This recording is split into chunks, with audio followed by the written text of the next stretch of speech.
எங்கள் தலைமையில் கூட்டணிங்க. அது யார் வராங்க? தமிழ்நாட்டு மக்களை நம்பி யார் வராங்கன்னா எல்லாரோடையும் கூட்டணி வைக்க முடியாது. அதுக்காக பிஜேபியோட கூட்டணி வைக்க முடியுமா? கிடையாது.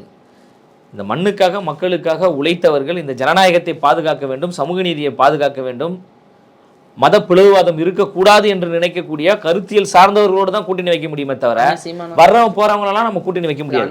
அதான் வர்றவங்க போறவங்களோடலாம் கூட்டணி வைக்க முடியாது. அதெல்லாம் வர்றவங்க போற கும்பல், அதனால நம்ம கூட்டணி வைக்கவே முடியாது.